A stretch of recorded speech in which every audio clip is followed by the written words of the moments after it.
ಒಬ್ಬ ಮಹಾನ್ ನಾಯಕ ಯೆಹೋಶುವನ ಯುಗ ಮುಗಿದಿತ್ತು. ಇಸ್ರಾಯೇಲ್ ಜನಾಂಗ ಒಂದು ನಿರ್ಣಾಯಕ ಘಟ್ಟದಲ್ಲಿ ನಿಂತಿತ್ತು.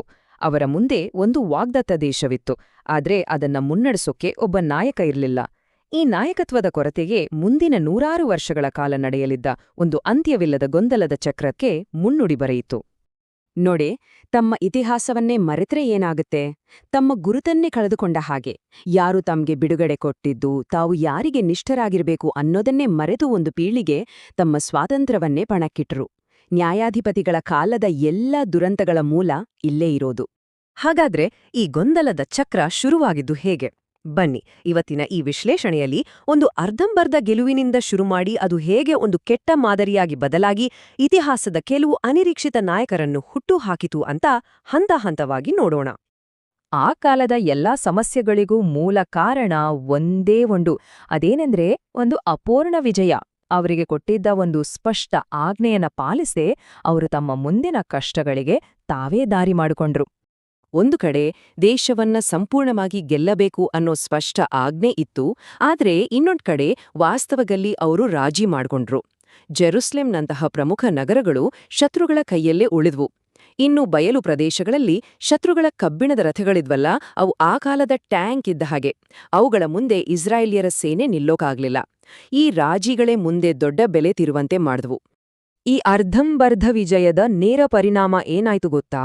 ಇಸ್ರಾಯೇಲಿಯರ ನಡುವೆ ಉಳಿದುಕೊಂಡಿದ್ದ ಜನಾಂಗಗಳು ತಮ್ಮ ದೇವರುಗಳನ್ನ, ತಮ್ಮ ಸಂಸ್ಕೃತಿಯನ್ನ ಪರಿಚಯಿಸಿದ್ರು.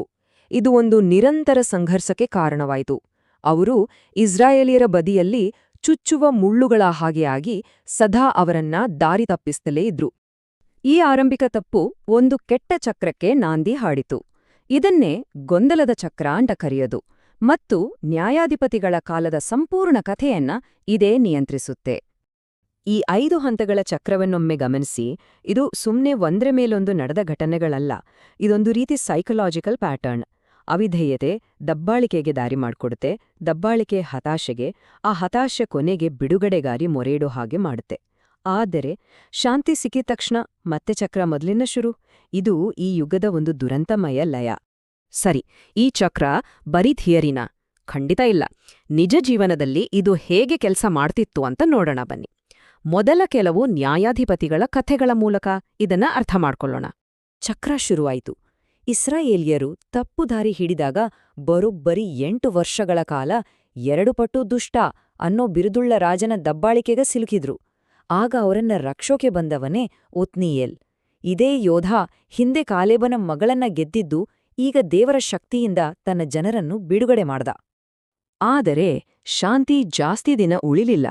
ಚಕ್ರ ಮತ್ತೆ ತಿರುಗಿತು. ಈ ಬಾರಿ ಮೋವಾಬಿನ ರಾಜ ಎಗ್ಲೋನನಿಂದ 18 ವರ್ಷಗಳ ಕ್ರೂರ ದಬ್ಬಾಳಿಕೆ. ಅವನ ಆಳ್ವಿಕೆ ಎಷ್ಟು ಕಠಿಣವಾಗಿತ್ತೆಂದರೆ ಜನರು ಮತ್ತೊಮ್ಮೆ ಹತಾಶೆಯಿಂದ ದೇವರಿಗೆ ಮೊರೆಯಿಟ್ರು. ಆಗಾಗ್ಲೇ ಎಂಟ್ರಿ ಕೊಟ್ಟಿದ್ದು ಏಹೂದ್. ಅವನಲ್ಲೊಂದು ವಿಶೇಷತೆಯಿತ್ತು. ಅವನು ಎಡಗೈ ಬಳಕೆಯವನು. ಆ ಕಾಲದಲ್ಲಿ ಸೈನಿಕರನ್ನ ಎಡಬದಿಯಲ್ಲೇ ಶಸ್ತ್ರಾಸ್ತ್ರಗಳಿಗಾಗಿ ಪರೀಕ್ಷೆ ಮಾಡ್ತಿದ್ರು. ಆದ್ರೆ ಏಹೂದ್ ತನ್ನ ಕತ್ತಿಯನ್ನ ಬಲತೊಡೆಯ ಮೇಲೆ ಬಟ್ಟೆಯ ಕೆಳಗೆ ಬಚ್ಚಿಟ್ಕೊಂಡು ಯಾರ ಗಮನಕ್ಕೂ ಬಾರದೆ ಅರಮನೆಯೊಳಗೆ ಹೋಗಲು ಯಶಸ್ವಿಯಾದ. ಆ ಕ್ಷಣದ ಉದ್ವಿಗ್ನತೆಯನ್ನೊಮ್ಮೆ ಊಹಿಸ್ಕೊಳ್ಳಿ.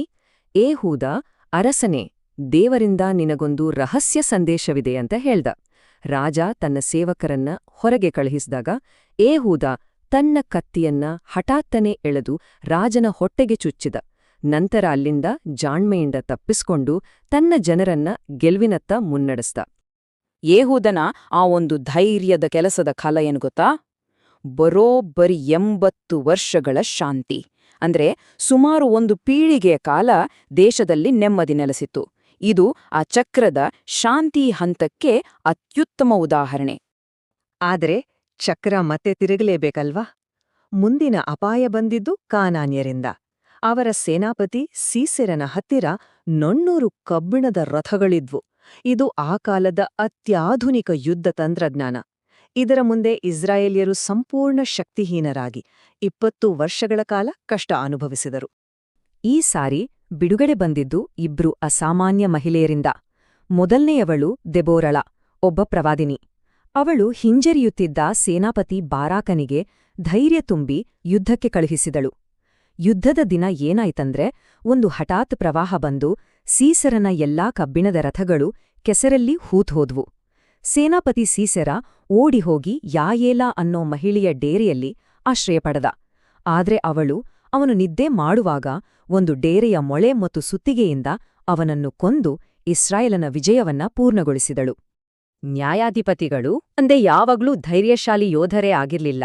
ನಮ್ಮ ಮುಂದಿನ ನಾಯಕ ಗಿದ್ಯೋನ ಒಬ್ಬ ಸಂದೇಹಿ, ಭಯಪಡುವ ವ್ಯಕ್ತಿಯಾಗಿದ್ದ. ಅವನ ಕಥೆ ಈ ಯುಗದ ಅತ್ಯಂತ ನಾಟಕೀಯ ಘಟನೆಗಳಲ್ಲಿ ಒಂದು. ದೇವರು ಗಿದ್ಯೋನನನ್ನ ಕರೆದಾಗ ಆತನೇನು ಯುದ್ಧಭೂಮಿಯಲ್ಲಿರ್ಲಿಲ್ಲ. ಅವನು ಮಿದ್ಯಾನರೆಂಬ ಶತ್ರುಗಳಿಗೆ ಹೆದರಿ ದ್ರಾಕ್ಷಿ ತೊಟ್ಟಿಯಲ್ಲಿ ಗೋಧಿ ಬಡಿತಿದ್ದ. ಆಗ ದೇವದೂತ ಬಂದು ಮಹಾಪರಾಕ್ರಮಿಯೇ ಅಂತ ಕರೆದಾಗ ಗಿದ್ಯೋನನ ಉತ್ತರದಲ್ಲಿ ತುಂಬಿದ್ದೇ ಅನುಮಾನ. ಕರ್ತನು ನಮ್ಮ ಜೊತೆಗಿದ್ರೆ ಇದೆಲ್ಲಾ ನಮಗೆ ಯಾಕೆ ಆಗ್ತಿದೆ? ಆದರೂ ಗಿದ್ಯೋನ ಯುದ್ಧಕ್ಕೆ ಕರೆ ಕೊಟ್ಟಾಗ ಅವನ ಊಹೆಗೂ ಮೀರಿ 32,000 ಯೋಧರು ಬಂದು ಸೇರಿದ್ರು. ಇದೊಂದು ದೊಡ್ಡ ಸೈನ್ಯವೇ ಆಗಿತ್ತು.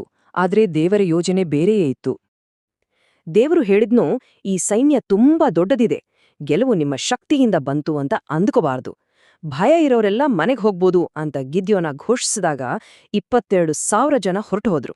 ಈಗ ಉಳಿದಿದ್ದು ಕೇವಲ 10,000. ಆದರೂ ಸೈನ್ಯ ಇನ್ನೂ ದೊಡ್ಡದಾಗೇ ಇತ್ತು. ದೇವರು ಅವರನ್ನ ನೀರಿನ ಹತ್ರ ಪರೀಕ್ಷಿಸಿದ. ಯಾರೆಲ್ಲ ಎಚ್ಚರಿಕೆಯಿಂದ ನೀರು ಕುಡಿದ್ರೋ ಆ ಕೇವಲ 300 ಜನರನ್ನ ಮಾತ್ರ ಆರಿಸಲಾಯಿತು. ಯೋಚನೆ ಮಾಡಿ, ಈ 300 ಜನರ ಸಣ್ಣ ಗುಂಪು ಕತ್ತಿಗಳಿಂದಲ್ಲ, ಬದಲಿಗೆ ಕಹಳೆ, ಕಾಲಿ ಮಡಿಕೆ ಮತ್ತು ಪಂಜುಗಳಿಂದ ಇಡೀ ಶತ್ರು ಸೈನ್ಯವನ್ನ ಸೋಲಿಸ್ತು. ಈ ಗೆಲುವು ಮನುಷ್ಯರಿಂದಲ್ಲ, ದೈವಿಕ ಅನ್ನೋದಕ್ಕೆ ಇದಕ್ಕಿಂತ ದೊಡ್ಡ ಸಾಕ್ಷಿ ಬೇಕಾಗಿರ್ಲಿಲ್ಲ. ಸರಿ, ಈ ಎಲ್ಲ ಕಥೆಗಳನ್ನ ನೋಡಿದ್ಮೇಲೆ ಒಂದು ಹೆಜ್ಜೆ ಹಿಂದೆ ಬಂದು ಇದರ ಒಟ್ಟಾರೆ ಅರ್ಥವೇನು ಅಂತ ನೋಡೋಣ. ಈ ಯುಗ ನಮ್ಗೆ ಯಾವ ಶಾಶ್ವತ ಮಾದರಿಯನ್ನ ಕಲಿಸ್ತೆ? ಈ ಕೋಷ್ಟಕ ನೋಡಿ. ಆ ಮಾದರಿ ಎಷ್ಟು ಸ್ಪಷ್ಟವಾಗಿದೆ ಅಂತ ಗೊತ್ತಾಗತ್ತೆ. ಪ್ರತಿ ನ್ಯಾಯಾಧಿಪತಿ ಬಂದು ದಬ್ಬಾಳಿಕೆಯನ್ನ ಕೊನೆಗೊಳಿಸಿ 40 ಅಥವಾ 80 ವರ್ಷಗಳ ಶಾಂತಿಯನ್ನ ತಂದ್ರು. ಆದ್ರೆ ಗಮನಿಸಿ, ಶಾಂತಿಯ ಅವಧಿ ಯಾವತ್ತೂ ಶಾಶ್ವತವಾಗಿರ್ಲಿಲ್ಲ. ಪ್ರತಿ ಪೀಳಿಗೆಯೂ ಹಿಂದಿನವರ ತಪ್ಪುಗಳಿಂದ ಪಾಠ ಕಲಿಯದೆ ಅದೇ ಚಕ್ರವನ್ನ ಮತ್ತೆ ಮತ್ತೆ ಶುರು ಮಾಡ್ತಿತ್ತು. ಹಾಗಾದ್ರೆ ಈ ಇಡೀ ಕಾಲಘಟ್ಟದ ಮುಖ್ಯ ಸಂದೇಶವಾದ್ರೂ ಏನು? ಅದು ಒಂದೇ ಒಂದು ವಿರೋಧಾಭಾಸ. ಪದೇ ಪದೇ ದಾರಿ ತಪ್ಪುತ್ತಿದ್ದ ಅಪನಂಬಿಕೆಯುಳ್ಳ ಜನರು ಒಂದೆಡೆ, ಮತ್ತು ಅವರನ್ನು ಎಂದಿಗೂ ಕೈಬಿಡದೆ ರಕ್ಷಿಸೋಕೆ ಮತ್ತೆ ಮತ್ತೆ ಬಂದ ನಂಬಿಕಸ್ಥ ದೇವರು ಇನ್ನೊಂದೆಡೆ. ಇದು ಈ ಯುಗದ ನಿರಂತರ ಹೋರಾಟ.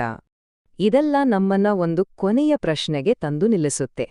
ಇಸ್ರಾಯೇಲ್ಯರು ಆ ಒಂದು ಕೆಟ್ಟ ಚಕ್ರದಲ್ಲಿ ಸಿಕ್ಕಿಹಾಕಿಕೊಂಡಿದ್ರು.